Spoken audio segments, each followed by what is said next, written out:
So welcome on the last day of KubeCon. I know we're probably all eager to head out for a cocktail or just a nap for some of us, but this is hopefully going to be a really interactive, open dialogue back and forth on what maybe worked well with KubeCon at 8,000 people and what we can always do to continually improve. Janet is supposedly going to be joining us soon, so hopefully she'll be here soon. And Liz obviously has been one of our fearless leaders for picking all the content and the speakers, and we thank her deeply for that. Oh, thank you.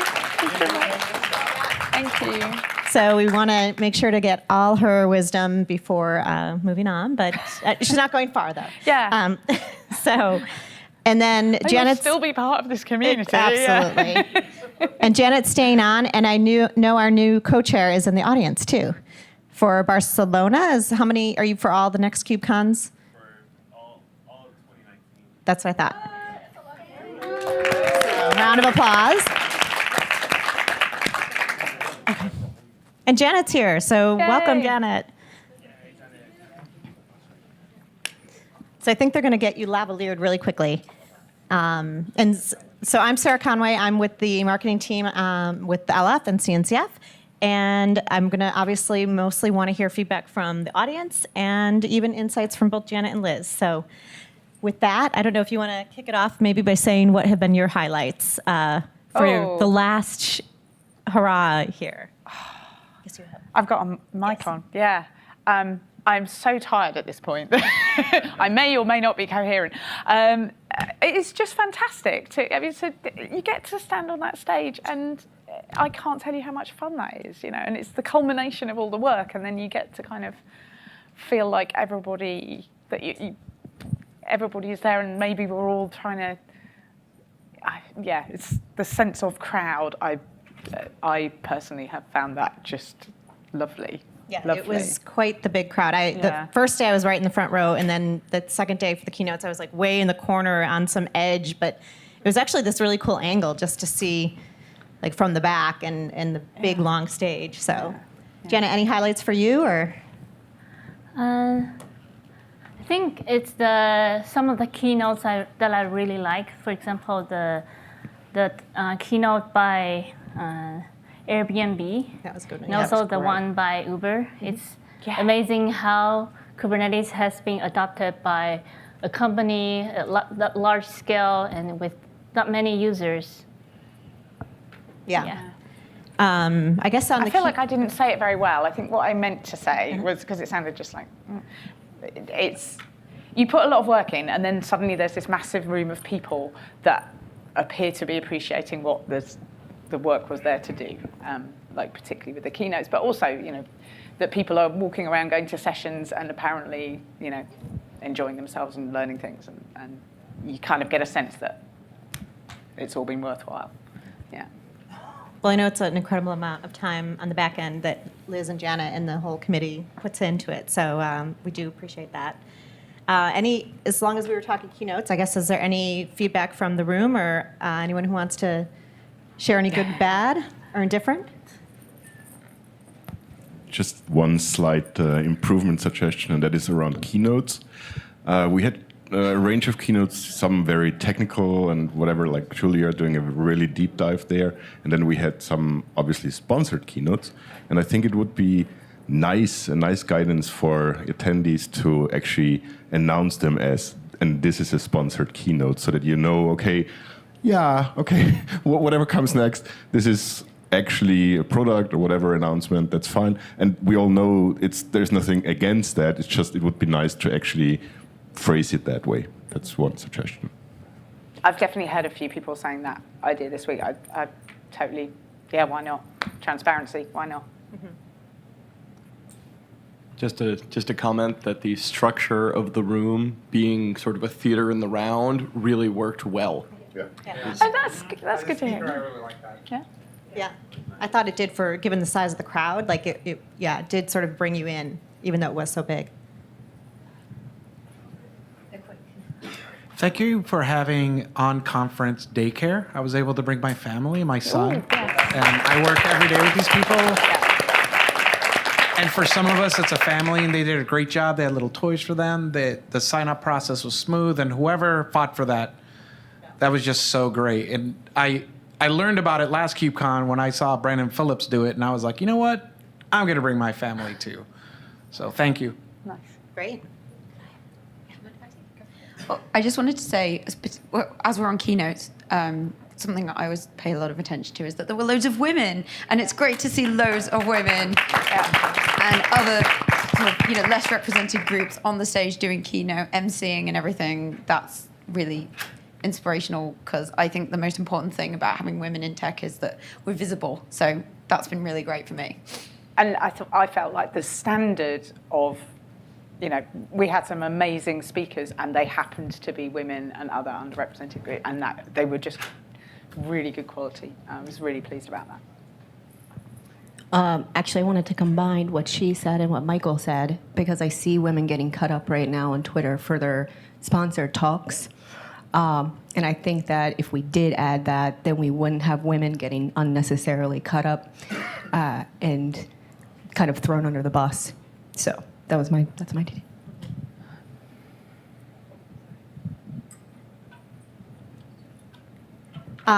Other than keynotes, what about all the breakouts and the side sessions? Have you been able to get in anytime you were locked out with too big crowds, or which we were hoping would not be the case, but trying to plan for the size? Hi, everyone. I actually found the opposite problem in several I went to on the first couple of days in particular. A lot of them were very sparsely attended, I felt like. And then the ones today, all of the ones I've been to have been very crowded. And I've also heard about a few breakouts where the speaker has arrived late or given a talk that didn't seem to match their abstract. So I've heard a couple of problems like that as well. Okay. I guess I would hope that if they've done something like arrive late or it doesn't match their abstract, that will come through the feedback later, and then, well, not really me, but we'll know about that for the future, and it'll. So one quick thing, at least with Sketched, is that they update their stuff in batches. So when they're, so her talk was relocated, and it didn't update until minutes after her thing started, and she had to run. Same as this one. Yeah. Oh no. Yeah, I was in the old room and then run back to here. Yeah. I'll say in terms of going to stuff, there were a couple that people couldn't get into, but just because they were, I wouldn't necessarily have expected them to be as popular as they were.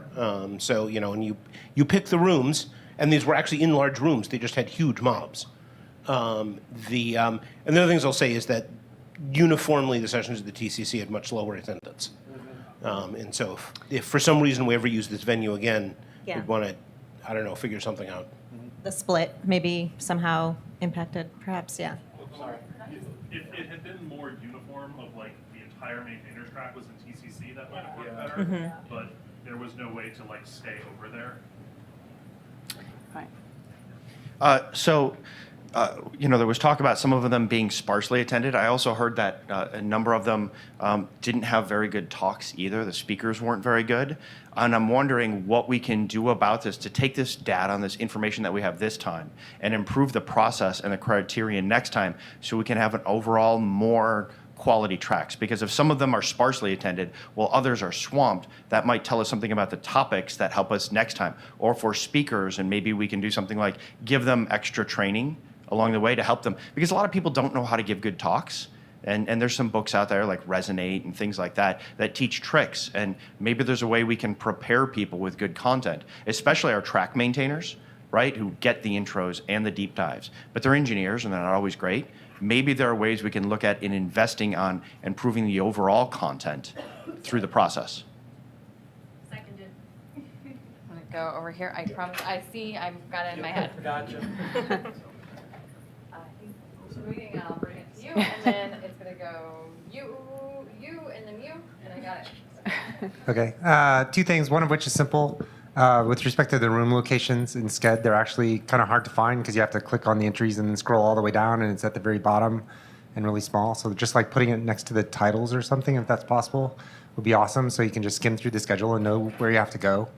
But on the topic of talks and talk quality, as well as what Janet said earlier about talks she thought were good, were from end users, and I know there was a lot of discussion on the TOC mailing list about getting more talks from end users. Datadog actually gave a great talk, Kubernetes the very hard way, at a meetup and posted the video to YouTube.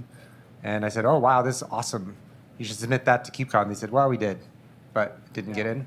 I was disappointed in that one, too. So a couple of things. There were a ton of talks, so some we won't get everyone, but I know that we do ask for people to submit videos when they submit their abstract. So maybe we can encourage more speakers to do meetups. So there's a video of that, so that can come with their submission, so we can have a more concrete idea of how they are as a speaker and what kind of content we might expect. But yeah, if they do submit again, I ask them to submit again. We should try to get them in KubeCon EU. So when I was in the program committee for DockerCon in the past years, and a few recipes that worked really great for us. So one thing was to keep things on the same topic in the same room, just as you said, like having all the maintainer stuff in one specific area. That was great because we had droves and droves of people telling us, I just sat in that track the entire conference and I loved it and I want this. Another thing that we did to help speakers and ensure like consistency of content was to mandate to have a dry run of the talks. Of course, a lot of experienced speakers don't want to do the dry run because they don't have the time, so it's not like a hard requirement.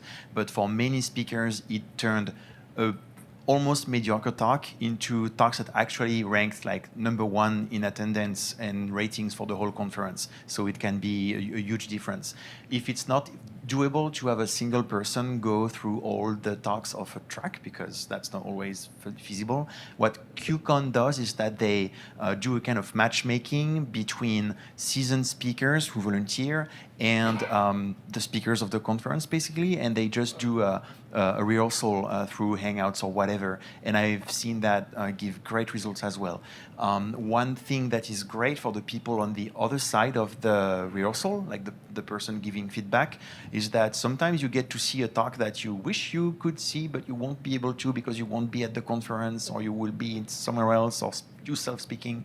And also, last but not least, because I've done that a lot, if you like the ability of live tweeting a talk, if you've seen it before, the quality of the job you can make at that is orders of magnitudes higher. So another thing to, yeah.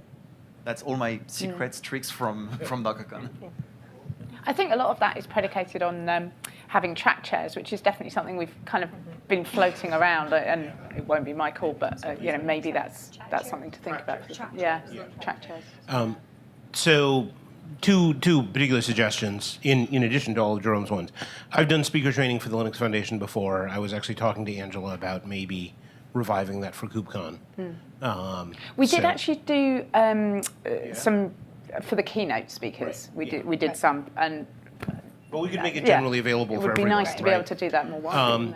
And the other thing is, speaking as somebody who was a voting conference committee member, it would be really nice to have data on ratings, et cetera. Because at least this year, when I was evaluating talks, I have no history information about any of those speakers, many of whom are returning speakers. Yeah. Actually, I think Quinn, do you have something? I'm definitely before that. Exactly. Yeah, I was actually about to echo exactly what I think Josh just mentioned. Was if I've evaluated talks in the past, but I don't always know what other people want. So I think having data that says, perhaps ahead of a specific conference, or at least historical data from previous conferences, that these talks were really well attended and these were, very well rated, and these other ones were not well attended at all. So even if I like them, I shouldn't rate them highly because nobody else is interested. and if possible, some sort of reason why these things were popular. Were they popular because the presenter's popular? Were they popular because they're highly technical, or because they're not highly technical, etc.? I just want to make a comment because in Copenhagen, we were kind of split. So the idea, I just want to make sure we maintain a balance. Like if we were to say, okay, all the SIG updates and stuff will be across the street. Me, as a selfish Kubernetes person, I would have known, oh no one's going to go across the street. And I just want to make sure for us as Kubernetes, forcing in here, making people mingle is like part of our transparency goal. Like we work with these people all the time. These SIG updates are for people who are interested. Like I'm here to like recruit, right? So I just want to make sure we strike a balance because there were some sessions in Copenhagen that were so far away that it felt like, why did we even prepare to do this? I could have stayed home and done a YouTube broadcast. So I just want to make sure we strike a balance of mixing it up.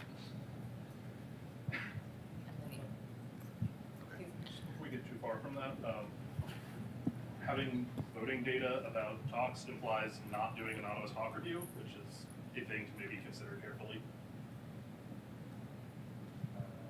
Well, I think you can do anonymous to who the speaker was. Sure. I mean, there's a conflict there, but I think the content, like, if the topics are X, Y, and Z, and this one's about X, and X was not a popular topic last time. Can you use the mic? Yeah. Yeah, I think that there is a conflict between individual personal speaker evaluation and being able to sort of objectively evaluate speeches. And sure, it's a challenge and we have to figure that out. But I think the actual topics and streams, some of them are more popular than others, and I'm not sure that the evaluators of the talks before necessarily have that data to be able to use it to rank things. And which is why we end up with some rooms that are, very full and others are very empty. And you can aggregate for topics across speakers to look at, is it a particular topic? Because every speaker in that area was low attendance, right? But I was actually going to say, did that happen? Were there like topics where we think it's not the maintainer track because that's kind of it's going to happen regardless? I don't know that we here can really know that because we don't have the visibility into the attendance. We'd actually have to have the records from it or like that afterwards. We'll have to look at the data, and I think we could maybe find some trends and But I actually want to build across because I love the idea of having a single topic, a single track in a room with a track chair. I've been at other large conferences where that worked really well, and the track chair could get up there and they could MC and introduce people and build hype and have that energy in the room, right?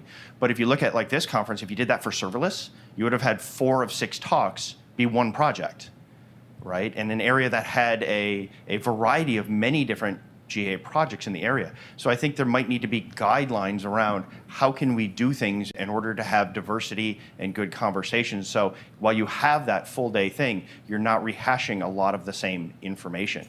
Like at one of the conferences that I was at and chaired years ago, they had a thing where on a topic, on a particular project, you would only have one talk, and that was to force diversity amongst the talks. And your 3 best proposals may have been one thing, but you could only choose one, because diversity with so many things going on was actually cherished. And then that made the track, which went all day in a room with a chair, it gave that thing some diversity. I completely agree with that. I do want to just sort of speak to that because we did try quite hard to achieve that. And the Knative one came up, I will never remember the numbers, particularly at this point in the week, but it came up on the TOC mailing list where there was a big discussion of this. Knative was dramatically overrepresented over any other serverless. That kind of 4 out of 6 is approximately what the submissions were. And rightly or wrongly, I'm just going to tell you my thinking. Rightly or wrongly, I felt that the best representation we had of what do the community want to talk about is, roughly speaking, what did they submit CFPs about? So we tried to reflect that. Is it what's best for the community of people and companies that want to give you stuff? Or are we looking for what's best for the people who want to present? Or are we trying to look for what's best for the people who want to attend in our mission to grow cloud native? And sometimes those 2 goals don't always mesh. And then if you try to create a good experience around those goals, because on the mailing list, there's probably a half a dozen GA released post 1.0 serverless projects that didn't get accepted. So you don't get to see that diversity. No, but we had literally no submissions from some of those projects. Like we can't put on a talk if there is no submission on a topic. So some of the projects that I've heard we didn't get submissions from said, I submitted a talk on this, and then I hear, no, they didn't. And so there might be something in the system that is causing a mess up, because some of the projects I went and I poked around and said, did this one? Because some of you I've talked to and you were able to say yes or no. I went to those projects and I asked, did you? And several of them said, yes, we did. And so maybe there's a problem in the submission process that caused some hiccups. I don't know, but I've heard contradictory information. Okay. I just want to take that in a slightly different direction. One of the other aspects of how we're looking at these talks are not just how they're going to be looked at during the show, but how they're going to be looked at afterwards. And if we have the concept of tracks, and potentially we might even put the tracks together into, say, a YouTube playlist. If somebody goes through and says, there's 6 videos and 4 of them are all on the same topic, only one of them is realistically going to get watched because that's what's going to happen.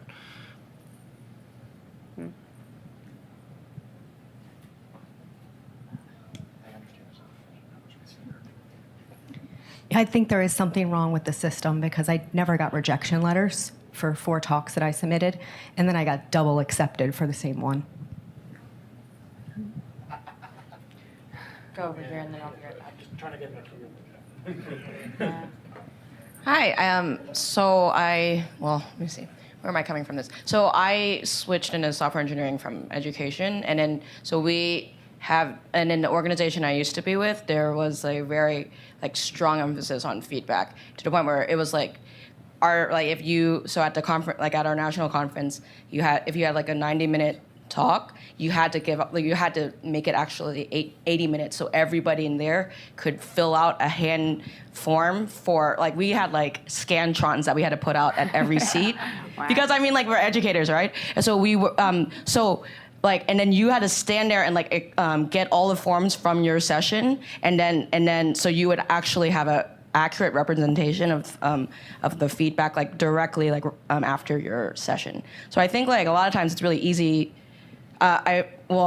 In a lot of tech conferences I've attended, I feel like a lot of times the negative feedback rises up more than the overall positive. And also hearing the attendance numbers on some of these talks, if it was as if some of the talks were so well attended that there was no seating left, then there's a higher probability, right, of there being negative feedback from a very highly attended talk than one that So I guess we have to look at it and see, are we actually getting feedback from everyone that's in there, and see if we have a method of doing that.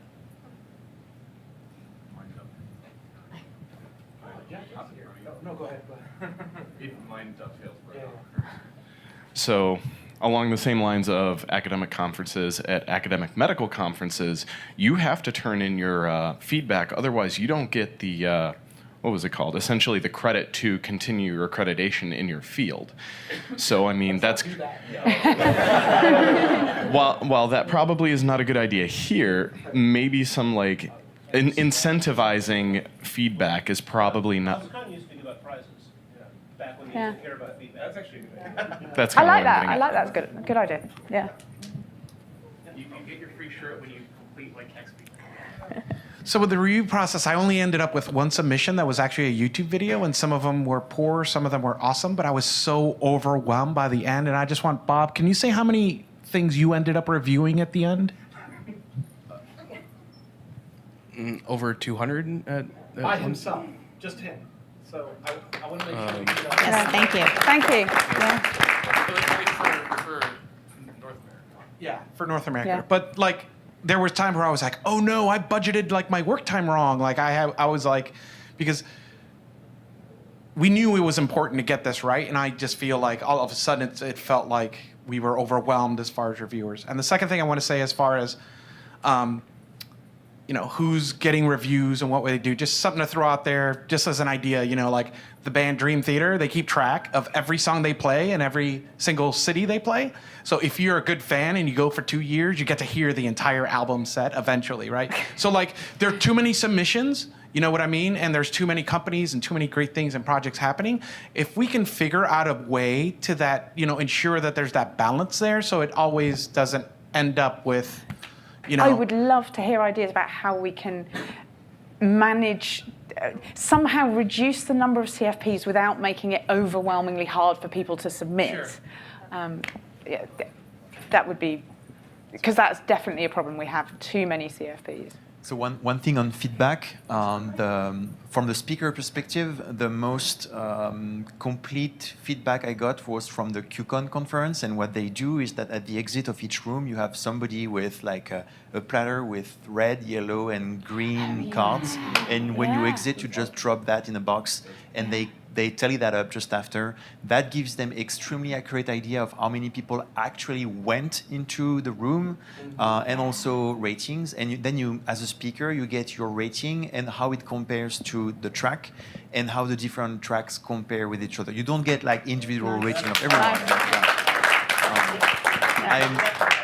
One year, and we had a lot of problems with people taking a handful. We can figure that out.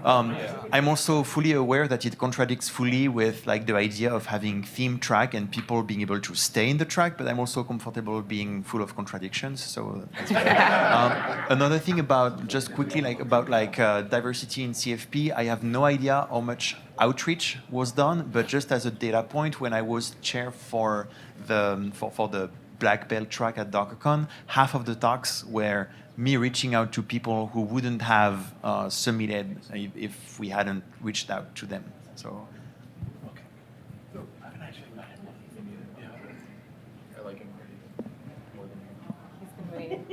Unless if it's a quick comment, do you mind? Yeah, it's a comment. So Brian can have it. So actually, I just want to show the other side of this event and speak up for people sitting up front. Is that I think in a lot of cases you aspire, but I haven't done KubeCon yet. But for Open Source Summit, we reviewed 500 talks, and the problem is that in a lot of cases where when it comes to getting the right talks, once you read, you get this many words, you get this much to back it up, and you get some names. And even if we cross-referenced against all of those, what you're now asking for is a lot of volunteers to spend even more time. It's actually we have to weigh the effort versus the result, and it sucks. But what we hope is that the aggregate or the average actually produces better year over year. So just think about that, because there's people on both sides. So it's hard.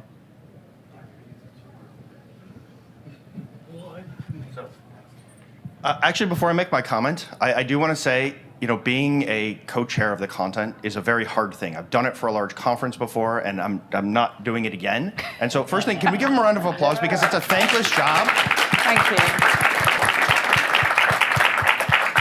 And you get to hear us complain a lot, right? Because there are a lot of little nuances in it, and we don't talk enough about what we appreciate, but we do appreciate you. Just know that, no matter what kind of things we say.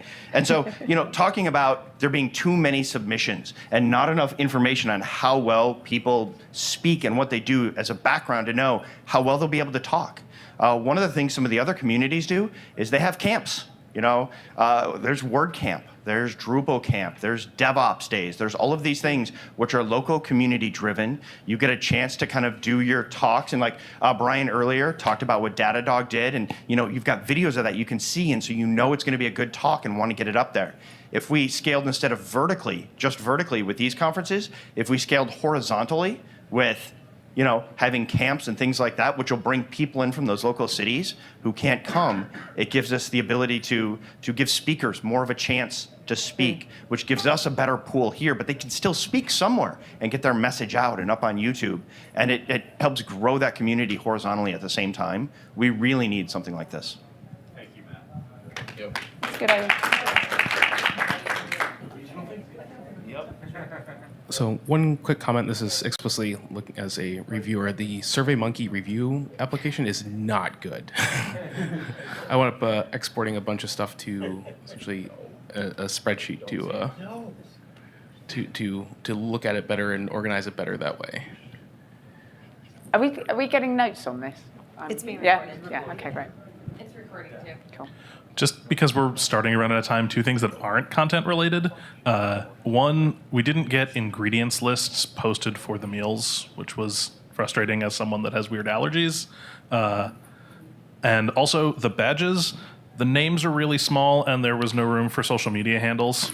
I think other people apparently also have opinions about badges. But just so those don't get lost. I have feedback here. I promise, I'm mentally. How much time do we have left? Yeah, just to reflect on, I think was it Farina's comment on the camps and all that stuff. So next year we are going to be doing Cloud Native Days and Kubernetes Days, which will be essentially modeled after the DevOps Days program. So we did hear that and look forward to an announcement in January formally about that program.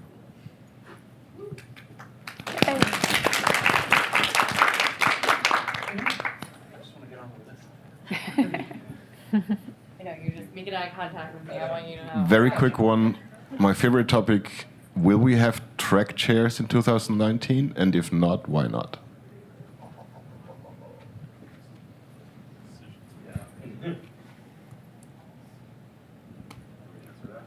You want to answer that? I think he's... Chris, you have an answer? I don't have an answer, but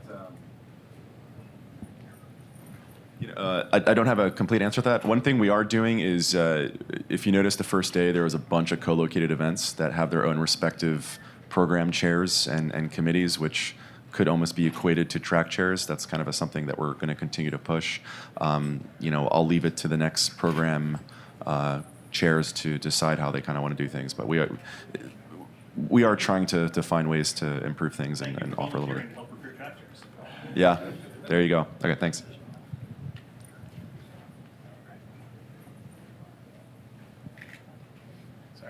All right, I'm going for it. What are we doing about vendors that might hold events co-located that might not share our collective values?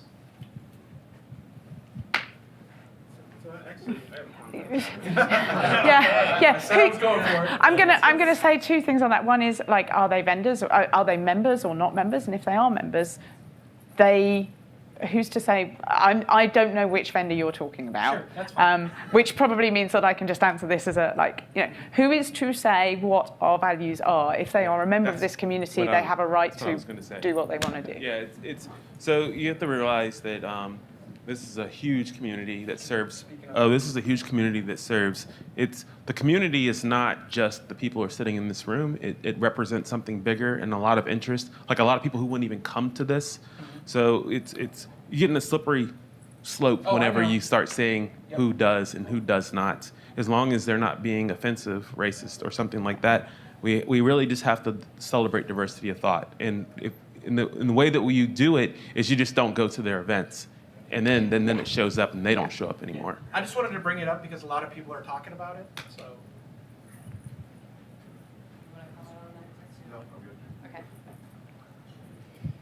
This is a quick follow-up to the whole badge thing. Like, GitHub handle, please. We're all meeting each other in meet space for the first time. That's what we all know each other by. We can get, like... in Slack.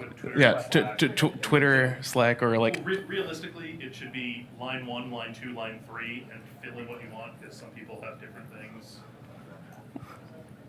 That's it.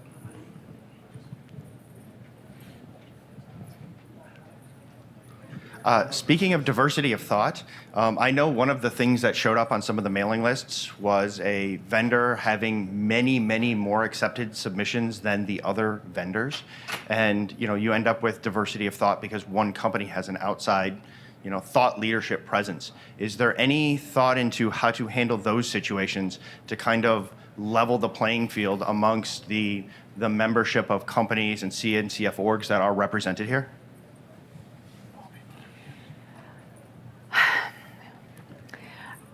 We tried our best to kind of take into consideration the scoring that we got from the program review committee. The particular vendor that I think you were talking about we turned down some of the talks that were really highly rated because we felt it was just insanely, and it was still potentially too many. 3 times as many as the number 3 slot. I think that's if you include the maintainers tracks. Track, it's still about the same ratio. If you do the math. Just one more because we're over. Live captioning, at least for the keynotes. Yeah, great idea. Yeah. It's surprisingly cheap.